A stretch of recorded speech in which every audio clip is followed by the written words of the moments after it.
Welcome to SLC Landscaping and Dumpsters. Real talk on landscaping and design. Get advice from the pros. Hey everyone. Thank you for coming to our podcast today. I want to introduce Kerry Cordova, who's the owner and founder of SLC Landscaping and Dumpsters. We're excited to have him for this podcast episode number 1. And we're going to be talking about some of his tips and tricks to help people in the Utah area with their landscaping and design. Thank you for being here, Kerry, for your time. Hey, thanks for having us. And when you say number 1, it just makes me feel like a teenager, you know? Yeah, exactly. Number 1, like the first day of, freshman year. Yes.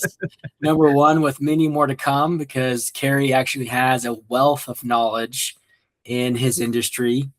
And he wants to share that with people so that this can be a helpful resource for people that want to take care of their yards, that want to have beautiful landscaping. And so today we're planning on just 10-ish minutes, just go over some basics, and then we'll go from there and make another episode later on. So, Kerry, let's jump right into it. All right. Hey, so, thanks. Kerry, I want to ask you, when doing new landscaping projects, someone in the Utah area, when a new homeowner, when they're doing a new project, what kind of things should they consider when planning a landscaping project? Well, thanks again for having us out on this. We appreciate it, your time and your help, Mike. It means a lot to us, and for everybody that's watching, hopefully you can get some solid information without making it too confusing. Yeah. So as people get into the late summer and they're starting to do landscape projects, which many people do, because as we all know that fall is the time for planting, you'll see many billboards around the valley here, from Mill Creek Gardens to whoever, highlighting the different nurseries that we work with. We'll be getting an onslaught of various trees, pine trees, shade trees, bushes, and different things, because it really is the time for planting. We're not contesting with the heat as much. That heat with the shock of the initial planting in combination always stresses out the plants. So we're getting into a really good time for doing all types of planting and xeriscaping, or just any type of full landscape projects, or just they're no problem to do those right now. In fact, it's, like I say, a better time. Mm-hmm. So one of the things that we notice, and a lot of people tend to forget, is we've had a few clients this year, and not very often do we have this, but it just kind of seems like we're running into more and more people that are kind of thinking that as they get a new landscape project, that's just the end of it. Once they install this project or have us install it, they think it's just on autopilot. And that'd be wonderful if it was, but unfortunately, the first couple of years, whenever you're doing any type of landscape project, it takes at least 2 years for the roots to start to get into the soil, and for them to be able to maintain and obtain their own stability in standing straight up and down, absorbing water, and things like that. So it really is a 2-year deal, and you really got to think about that. One of the great things that we have come up with, and this is kind of funny, I've told some people, hey, yeah, that's no problem. If you don't feel like that's your thing, you just want to install, then you want it taken care of, that's no problem. I offer a babysitting service. That's no problem. We can come out there and we can set you guys up for a month-to-month thing to make sure everything's getting watered. Anytime you have a new sprinkler system or drip system installed, there's always that potential opportunity for something to fail. With drip systems, one of the things that we've noticed too, a lot of other landscapers have done when they've done the single drip system. So that would be a singled out 1/4-inch black tubing with an individual dripper, which is the most water-wise way to do a drip system.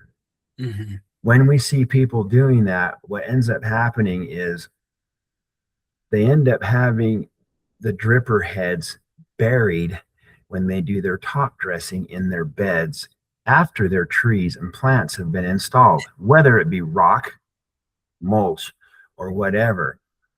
But if you go down to any of the local sprinkler places, you will find out there's various pieces that go along with the drip.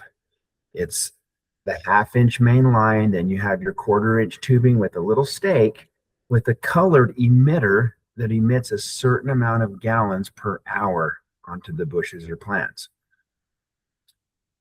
When those get buried, it's impossible to go through and do what we would do on a maintenance project. When we have a commercial maintenance project, mowing, blowing, snow removal, taking care of the system for 12 months. What we do is we do what's called a sprinkler check once a month on all of our properties to make sure that the systems are working, heads haven't gotten stuck in one spot, or nozzles are plugged up, so that we're getting accurate watering on everything, no dry spots, and our customers are happy. Mm-hmm. As a homeowner, you as well have to do those types of things. If you're going to venture into xeriscape or any type of water-wise situation, you have got to have your drip emitters exposed lightly just above your ground cover. They come with stakes. They sell stakes specifically for that, so that those can be raised up to the correct point where you can literally turn on that particular zone and walk through and see the water emitting out of the dripper. Yeah. So that you know things are working. As well, we always recommend to our customers, when you have a new system like this, and even just once a year, if you're going out of town for 2 or 3 weeks, before you go on that Saturday or Sunday, go out in your yard, walk around, and do a sprinkler check. Especially when you have new landscaping, those first 2 years, you have got to do that. Well, you don't have to, but if you do, you'll have a much better return on everything, and things will just do well very quickly. Yeah. So that's one of the biggest concerns that we're seeing with people, is they're just not setting up their drip. It takes a little bit more time to do it that way. But you know what? My dad always said, it only takes a little bit of extra time to do a really nice job. So that's kind of the motto that we've always had, and I've always instilled in my guys and my kids that have worked with me. That's just what we do. We just don't leave until it's 110%, because we want the customers to feel the value of what we're doing all the way across. And if there's a problem, no problem. We also continue that value by answering our phone, responding to the calls that we get right away, and taking care of our customers full circle. And in that response, it's really important for homeowners, because they want to know their water usage. They want to know, because that directly affects their bill, the water bill. And sometimes people just don't know when their system isn't set up right and things are leaking, or sprinklers aren't set up right. You don't know what's being wasted. And so I think that's really cool how you guys can actually track the gallons and, the specifications of how much water is actually being used. Those emitters are per gallon per hour. So it's really nice because they're color coded. Obviously on bigger trees, we put 4 or 5. On bushes, it's 2. On a perennial, 2. We always do 2 on everything, no matter what. That way, if one gets plugged, it just kind of gives us a little insurance policy that the other one's going to bring up the rear. It's not very often that both of them get plugged on the same bush or tree, so we kind of just do that as a little extra precaution, just to kind of say that we've nailed it to the best of our ability to help out our customers as much as possible, so they don't feel like they're out there babysitting, or they're constantly having problems with their system. There are other ways to do it too. There's a 1/2-inch drip line that has emitters that are laser cut into it. It's not as water wise, but it is a good way to do it. That's one of the ways they've done the drip system up at the Salt Lake Temple. They built a grid in all the flower beds with 12 to 14-inch spacing. If you have an opportunity to go up there and see the new construction that's being finished and walk through the garden areas, you'll see how they've done that with that grid. And that's okay too, and that works. That's a lot more fail proof, fail safe, but it does use more water. It definitely does use more water. So if you're really trying to dial it in and eliminate less weeds out of your flower beds. If you're just doing a few scattered plants inside of rock or some kind of a just really nice xeriscape area, that's the way to do it, is the individual drippers. Yeah, and one thing that you've mentioned a couple of times in that first response is xeriscaping. And I think that's becoming kind of a hot topic here in Utah. What exactly is xeriscaping, and what? Well, yeah, basically what that's doing is taking an area that has consumed a lot of water and saying, hey, okay, we're going to just cut this down from tons of water usage. Let's say 200 gallons a month down to 50 gallons a month by eliminating the soil, digging down the dirt, prepping either with pre-emergent prior to the installation of the Pro 5 weed barrier. If it's a really nasty area, I would always recommend getting it rounded up first before we come and do the project. That way you've really grasped a good part of the root hole. There's always going to be buried seeds that will come up. But like I say, after that first 2 years and you do a little spot treatment here and there, there's different home remedies that you can use to kill weeds with the vinegar, or you can use the high yield Kills-All. That's what we use.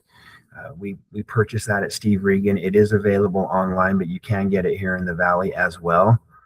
So those are the couple of things that we do. And we always give this information to our customers as well too, so that they have a cheat sheet that they can go to without wondering, now what do? I see weeds. Because a lot of xeriscape projects, I'll tell you what, they go south quick in just one season, because people think they're, again, as soon as they've done that, it's on autopilot and it's just going to automatically, the weeds aren't going to come up. That is not true. You have to do a little bit of maintenance.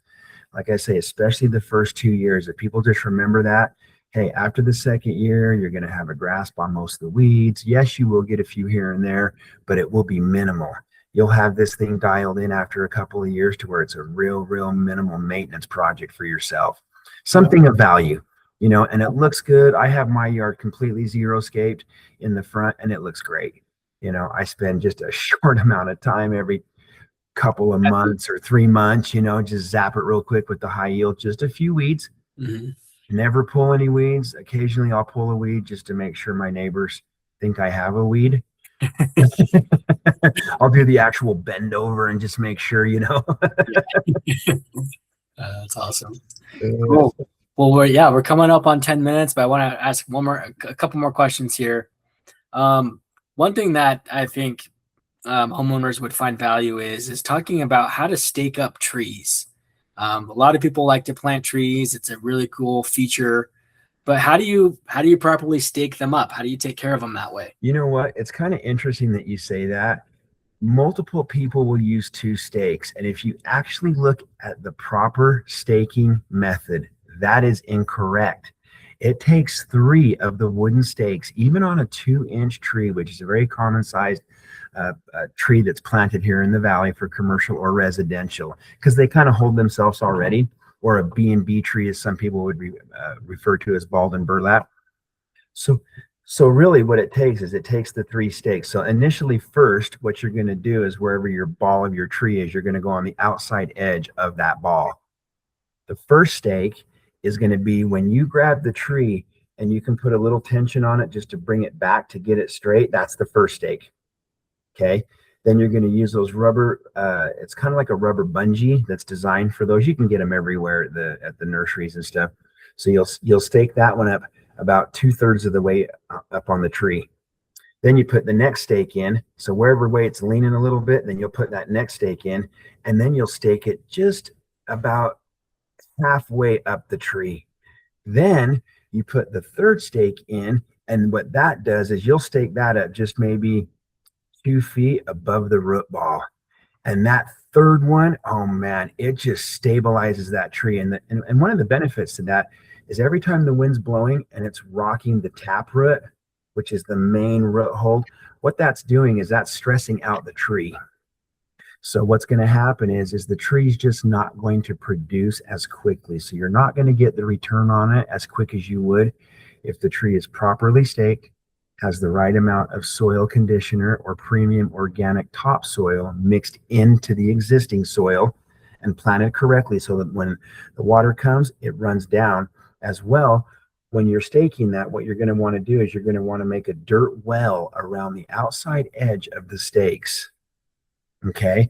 That way in the wintertime, you can help yourself from having to water as much. When it does rain, it will actually capture the water right there. And then with your good soil, the water will actually go down and saturate the root ball instead of running off the top. If you do not make that well, you are not going to get those kinds of results. That's crucial. Then after a couple of years, you can start leveling out those wells a little bit if you want to. Or what we do is we make the well, and then when we put our top dressing on, whether it be mulch or rock, we're just a little bit careful as we approach that well and we don't destroy it. That way the water goes through the rock. You don't even see the well, but yet it is capturing the water. And then when you do go out there and water, when you hit that trunk of that tree or the foliage and that water rains down on top of that root ball, it's going to stay right there and it's going to go right down into the root ball. That's so awesome. That's what we recommend. Yeah, that's great information. Yeah, I wish I would have known that before, because I've had some trees that have got blown over by the wind, and so I think that advice is key. Yeah, and they're not cheap. I mean, most of the trees, even if you're going to Home Depot, are starting out at $200, and if you go to the nursery, they're right around $3 for a standard 2-inch tree of value. Yeah, cool. Well, one more question here. I just wanted to pick your brain on soil types and what type of soils you recommend for this Utah area.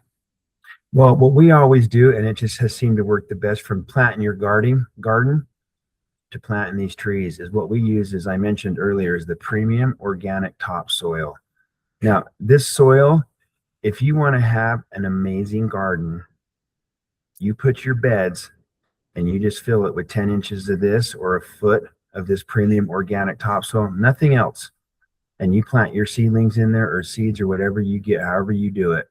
And I'll tell you what, you will have one of the most amazing gardens ever. We just did a huge drip system for a lady, probably 30 raised boxes and probably 250 big pots. And I haven't been over there for about 3 months. And I went over there and she started talking and I couldn't even see her. Granted, she's only 4'8". I couldn't see her. The tomatoes were over the top of her. Wow. And we currently, that's why I recommend that. She is so happy. And we've always done it too. We even planted one year very late in the summer. It was around the end of June. We hadn't even started our garden, and we just cleared off a spot when we lived up in Duchesne, and my neighbor and I brought a big dumpster full of that stuff and we planted our seedlings in there. I'll tell you what, that thing caught up to anybody else's garden in the neighborhood as quick as you could imagine, because see, right kind of soil, the roots can protrude through the soil. They have great nutrients and everything just works when you have those two items. Awesome. Cool. Yeah. Well, that's some great information. Thank you for your tips and tricks. I think this is going to be a really helpful resource to people, and I agree. Designing and learning the tips and tricks of the industry.